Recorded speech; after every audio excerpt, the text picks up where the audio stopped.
Hello friends, बाबा जी study YouTube channel में आपका हार्दिक अभिनंदन है। मैं राहुल मिश्रा स्वागत करता हूं आपका बाबा जी स्टडी यूट्यूब चैनल पे। और इस समय आप लोगों के सामने प्रेजेंट कर रहा हूं जीके की सीरीज का वीडियो नंबर 10, जो कि आपके आने वाले किसी भी वनडे कॉम्पिटिटिव एग्जाम, चाहे भारतवर्ष का ऐसा कोई भी एग्जाम हो जहां पे जीके जीएस से क्वेश्चन आते हैं, उसके हिसाब से हमारा यह सेशन मोस्ट हेल्पफुल रहने वाला है। तो हमारे इस सेशन को पूरे एंड तक जरूर देखा करें और प्रतिदिन देखा करें, जिससे आप डे बाय डे अपने नॉलेज को इन्हांस कर पाएँ। तो आइए फ्रेंड्स, शुरू करते हैं आज के इस सेशन को। तो हमारा आज का पहला प्रश्न है, इनमें से किस फसल का ज्ञान वैदिक काल के लोगों को नहीं था? तो वैदिक काल के लोगों को तंबाकू का ज्ञान नहीं था। आपको बता दें कि पूर्व वैदिक काल के लोग जो थे उनको जौ का ज्ञान था, यानी जौ से परिचित थे। फिर उत्तर वैदिक काल में जो कृषि क्रांति हुई, उनसे लोग गेहूं और चावल से परिचित हो गए, लेकिन ये लोग तंबाकू से परिचित नहीं थे। तंबाकू जो था यह पुर्तगालियों द्वारा इंट्रोड्यूस कराया गया था इंडिया को, कि तंबाकू का सबसे प्रथम बार उपयोग पुर्तगालियों ने किया था भारत में। इसके अलावा पुर्तगालियों ने प्रिंटिंग प्रेस की भी स्थापना की थी। अगर आपसे पूछे कि प्रिंटिंग प्रेस की स्थापना सबसे पहले किसने की थी, तो पुर्तगालियों ने इसकी प्रिंटिंग प्रेस की भी स्थापना की थी। फिर आलू के बारे में भी हमें पुर्तगालियों ने ही बताया था, यानी पुर्तगालियों के आने से हमें इन तीन महत्वपूर्ण चीज़ों के बारे में जानकारी मिली थी। एक तो तंबाकू, दूसरा प्रिंटिंग प्रेस, फिर आलू, इन सब चीज़ों के बारे में जानकारी मिली थी। लेकिन उसके बाद पुर्तगाली भारत को इंग्लैंड के हाथों सौंप दिए। इंग्लैंड के राजकुमार ने पुर्तगाल के राजकुमारी से शादी कर लिया, मुंबई बंदरगाह दहेज के रूप में दे दिया। अब 4 बहनोई तो एक जगह शासन कर नहीं सकते, इसलिए वे लोग यहाँ से प्रस्थान कर गए और यहाँ पर इंग्लैंड बच गया। ठीक है, तो फ्रेंड्स, अगर आपको हमारा सेशन पसंद आता है तो हमारे सेशन को लाइक, चैनल को सब्सक्राइब और वीडियो को एक शेयर जरूर करें। आते हैं अपने अगले क्वेश्चन नंबर 2 की ओर। वैदिक युग में राजा अपनी जनता से जो कर वसूलता था उसे क्या कहते थे? तो वैदिक युग में कबीला के प्रधान को राजा कहा जाता था, और राजा निरंकुश नहीं था, उसका कुछ अंकुश थे, उसकी सीमित थी, लिमिटेशन थे। सभा समिति और विदत नामक संस्थाएं इस पर नियंत्रण रखती थी। जनता पूर्व वैदिक में स्वेच्छा से राजा को जो कर देती थी, उस कर को बलि कहा जाता था। क्या कहा जाता था? बलि कहा जाता था। और यही कर उत्तर वैदिक काल में बाध्यकारी हो गया था, यानी कि बंद कर दिया गया था। तो वैदिक युग में राजा अपनी जनता को जो कर वसूलते थे, उस कर को बलि कहा जाता था। अगला क्वेश्चन नंबर 3 है, वैदिक आर्य का प्रमुख भोजन क्या था? तो वैदिक आर्य के जीवन में गाय और दूध का बहुत बड़ा महत्व था। जीवन में दूध व दूध से बनी हुई चीज़ें उन्हें बहुत ज़्यादा पसंद थी। दूध में वे प्रायः सत्तू मिलाकर भी पेय पदार्थ के रूप में उपयोग किया करते थे। तो राइट आंसर क्या हो जाएगा? दूध और इसके उत्पाद। अगला क्वेश्चन नंबर 4 है, क्रमानुसार निम्नलिखित चरणों में से कौन सा विकल्प सही है? तो क्रमानुसार निम्नलिखित चरणों में से विकल्प नंबर आप देख पा रहे हैं 1 सही है। सबसे पहले तो आपका ब्रह्मचर्य जीवन बीतता है, उसके बाद आपकी शादी होती है तो गृहस्थ जीवन आ जाता है, उसके बाद आप वानप्रस्थ की अवस्था में जाते हैं, और उसके बाद आप सन्यासी बनने की ओर भगवान की खोज में वृद्धावस्था में निकल जाते हैं। तो राइट आंसर आपका ऑप्शन नंबर ए होगा। यह क्वेश्चन आपके एसएससी सीएचएसएल एग्जाम 2009 में पूछा गया था। अगला क्वेश्चन नंबर 5 है, ऋग्वैदिक आर्य एक ग्रामीण सभ्यता के निवासी थे क्योंकि? ऋग्वैदिक आर्य एक ग्रामीण सभ्यता के निवासी थे और उनके जीवन में गाय का बहुत महत्व था। गाय समृद्धि का सूचक थी, अतः इसे उपहार में तथा पुरोहितों को उपहार के रूप में दिया जाता था। ऋग्वेद में गाय के लिए अधन्या शब्द का प्रयोग किया जाता था। कौन सा शब्द? यह क्वेश्चन आपसे पूछ देगा। ऋग्वेद में गाय के लिए कौन सा शब्द का प्रयोग किया जाता था? तो अधन्या शब्द का प्रयोग किया जाता था, अर्थात न मारने योग्य। अधन्या का अर्थ होता था न मारने योग्य। अधिक गाय रखने वाले व्यक्ति को अर्थात समृद्ध और गोमत कहा जाता था। अधिक गाय रखने वाले व्यक्ति को अधिक समृद्ध कहा जाता था। तो अब इन ऑप्शंस में देखिए, जितने मैं बातें बताया हूँ, ऋग्वेद में गाय का कई जगह वर्णन है, बिल्कुल है।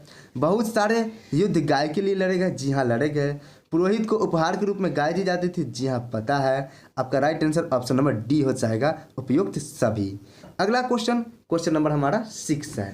क्वेश्चन नंबर 6 है, निम्नलिखित में से कौन अध्यक्षीय शासन की विशेषता है? तो अध्यक्षीय शासन की क्या विशेषता है आपको बताने हैं इन ऑप्शन में से। तो अध्यक्षीय शासन की जो विशेषता है उसके बारे में मैं पहले आपको डिटेल से बताता हूँ। अध्यक्षीय शासन प्रणाली में राष्ट्रपति कार्यपालिका का वास्तविक प्रधान होता है। मैं पहले भी बता चुका हूँ आपको, इसके बारे में फिर से सुनिए। उनका निर्वाचन सीधे जनता द्वारा किया जाता है तथा राष्ट्रपति एक निश्चित कार्यकाल के लिए प्रमुख कार्यपालक होता है। अध्यक्षीय शासन प्रणाली में कार्यपालिका के स्थायित्व को अधिक महत्व दिया जाता है तथा अध्यक्ष का कार्य होता है कि लोगों की स्वतंत्रता की रक्षा करना और नीतियों का शीघ्र से लागू कराना। अब आप ऑप्शंस के देखिए। ऑप्शन नंबर ए बोल रहा है लोगों की स्वतंत्रता का संरक्षण करना, बिल्कुल है। नीतियों को शीघ्र लागू कराना, बिल्कुल मैंने बताया अभी आपको। सरकार को स्थायित्व प्रदान करना, जी हाँ। तो अब आपका आंसर क्या हो जाएगा? ऑप्शन नंबर डी, उपयुक्त सभी। क्वेश्चन नंबर 7 है हमारा, प्रथम केंद्रीय विधानसभा का गठन कब किया गया? तो प्रथम केंद्रीय विधानसभा का गठन सन 1921 में किया गया। ऑर्डरिंग आपका इधर उधर हो गया है। आपको बता दें कि इसका जो प्रावधान आया था सन 1919 के अधिनियम से आया था और इसका गठन 1921 में किया गया था। इसमें अगर सदस्य की बात करें तो प्रथम केंद्रीय विधानसभा में कुल 145 सदस्य भी थे, जिनमें से 104 निर्वाचित सदस्य थे तथा इसके अलावा जो 41 सदस्य बच गए वो नामांकित सदस्य थे। अगला क्वेश्चन नंबर 8 है, केंद्रीय विधानमंडल का प्रथम अध्यक्ष कौन था? तो केंद्रीय विधानमंडल का प्रथम अध्यक्ष विट्ठल भाई पटेल थे। केंद्रीय विधानमंडल की स्थापना जो हुई वह आपको मैंने बताया 1921 में हुई, 1919 के अधिनियम से, और कुल 145 इसमें सदस्य थे और 104 आपके निर्वाचित सदस्य थे और 41 आपके नामांकित सदस्य थे। आपको बता दें कि फ्रेडरिक वाइट इसके प्रथम अध्यक्ष बने थे। कौन से? फ्रेडरिक वाइट इसके प्रथम अध्यक्ष बने थे, जबकि केंद्रीय विधानमंडल के प्रथम भारतीय अध्यक्ष विट्ठल भाई पटेल बने थे। अब क्वेश्चन आपका क्लियर हो चुका होगा।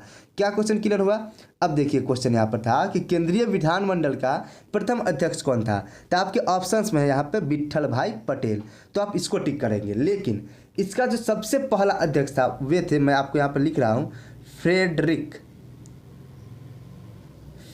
वाइट इसके प्रथम अध्यक्ष थे। ये जो विट्ठल भाई पटेल थे ये प्रथम भारतीय अध्यक्ष थे। अगर आपको ऑप्शन में फ्रेडरिक वाइट दिखे तो आप इन पर टिक करके आइएगा। ऑप्शन नंबर ये फ्रेडरिक वाइट वाला ऑप्शन सही होगा। क्वेश्चन नंबर 9 है, स्थानीय सरकारों का आधार क्या है?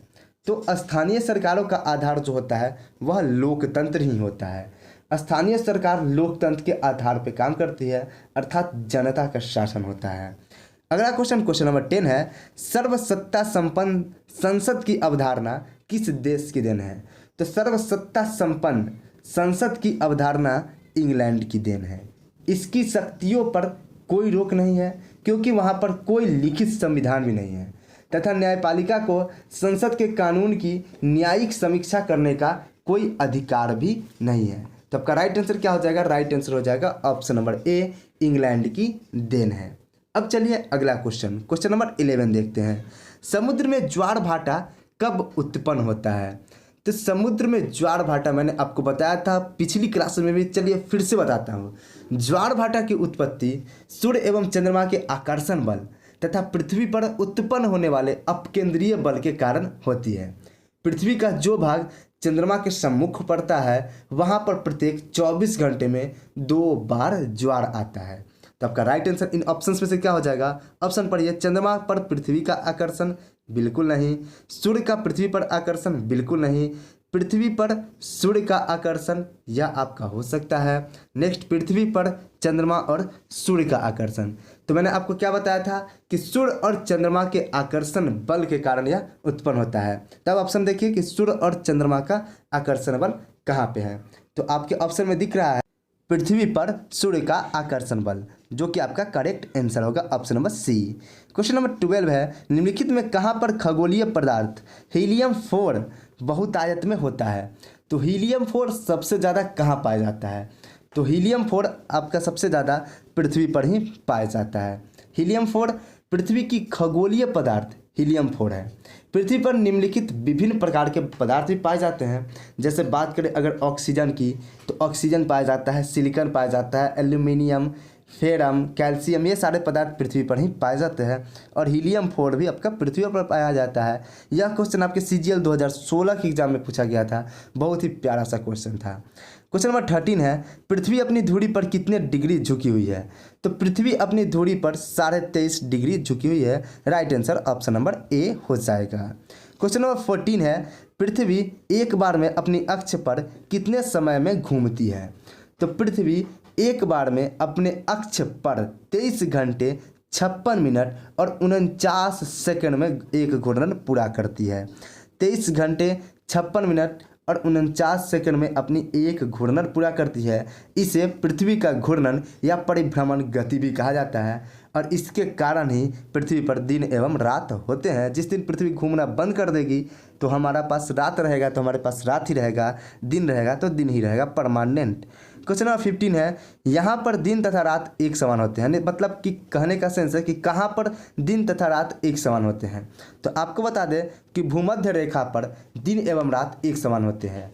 सूर्य वर्ष में 2 बार 21 मार्च एवं 23 सितंबर, मैंने आपको बताया था 21 मार्च एवं 23 सितंबर को विषुवत रेखा यानी कि भूमध्य रेखा पर लंबवत चमकता है। इस समय दोनों गोलार्धों में दिन एवं रात एक समान होती है, 12 घंटे के दिन और 12 घंटे की रात होती है। नेक्स्ट क्वेश्चन नंबर 16 है। क्वेश्चन नंबर 16 है कि बांस क्या है? आप जो बांस के पौधे देखते होंगे ना, उसी बांस के पौधे की बात की जा रही है, जो लंबे लंबे होते हैं, काफ़ी लंबे लंबे होते हैं, उसी बांस के पौधे की बात की जा रही है। तो बांस क्या है? तो बांस एक प्रकार का घास श्रेणी का सदस्य है। आप इसको वृक्ष नहीं मानिएगा। बांस एक प्रकार के घास श्रेणी का सदस्य है जो कि एक पोएसी कुल में पाया जाता है। कौन से कुल? पोएसी कुल में पाया जाता है। यह तेजी से वृद्धि करने वाला पौधा है जिसमें 12 साल में एक बार पुष्प आता है। आपने कभी भी बांस के पौधे में फूल नहीं देखा होगा। यदि कोई बांस का पौधा 12 साल का हो जाए तो 12 साल में उसमें एक बार फूल आता है, एक बार 12 साल में पुष्प उसमें आता है। तो अभी तो 12 साल तक कोई रख ही नहीं पाता है, तो 12 साल के बाद ही आप उसमें पुष्प देख सकते हैं, फूल देख सकते हैं। क्वेश्चन नंबर 17 है, 5 जगत वर्गीकरण किसने प्रतिपादित किया? तो 5 जगत वर्गीकरण R.H. विटेकर ने प्रतिपादित किया। R.H. विटेकर ने सन 1969 ईस्वी में 5 जगत वर्गीकरण का सिद्धांत दिया। कोशिका संरचना, कार्य क्षमता, पोषण एवं प्रजनन के आधार पर इन्होंने जीवों को 5 जगत में विभाजित किया।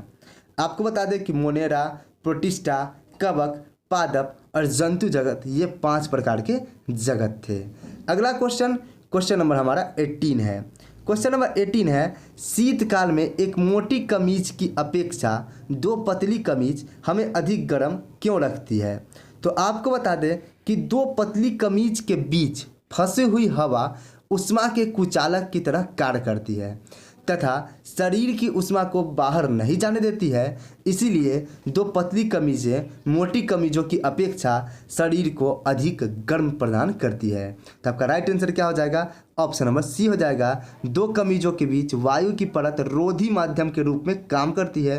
रोधी यानी कि कुचालक माध्यम के रूप में काम करती है और यह वहीं पे शरीर की गर्मी को बनाए रखती है। इसी कारण 2 पतली कमीजें मोटी कमीजों की अपेक्षा अधिक गर्मी प्रदान करती है। आप गाँव में सुने भी होंगे, अपने घर में सुने भी होंगे कि 2 पतला पतला पहन लो, मोटा पहनने से ठंड लगती ही है। क्वेश्चन नंबर 19 है, सूर्य की उष्मा पृथ्वी पर कैसे पहुंचती है? तो सूर्य की उष्मा पृथ्वी पर विकिरण के द्वारा पहुंचती है। विकिरण उष्मा का संचार तरंगों के रूप में होता है। विकिरण उष्मा का संचार तरंगों के रूप में होता है और सूर्य की उष्मा पृथ्वी तक विकिरण विधि के माध्यम से ही पहुंच पाती है, जिसमें उष्मा के संचार के लिए किसी माध्यम की आवश्यकता नहीं होती है। अगला क्वेश्चन नंबर हमारा 20 है।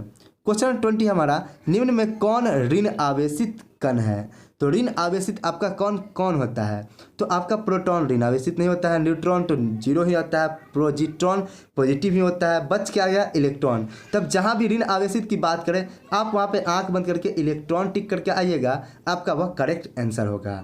तो फ्रेंड्स, ये थे हमारे आज के सेशन जिसमें मैंने आपको आज भी 20 क्वेश्चन कराया। उम्मीद करता हूँ कि आपको हमारा सेशन पसंद आता होगा। यदि सेशन पसंद आए तो वीडियो को लाइक, चैनल को सब्सक्राइब और वीडियो को एक शेयर जरूर कर दीजिएगा। तो फ्रेंड्स, मिलते हैं अपने नेक्स्ट सेशन में। तब तक के लिए जय हिंद, जय भारत, वंदे मातरम।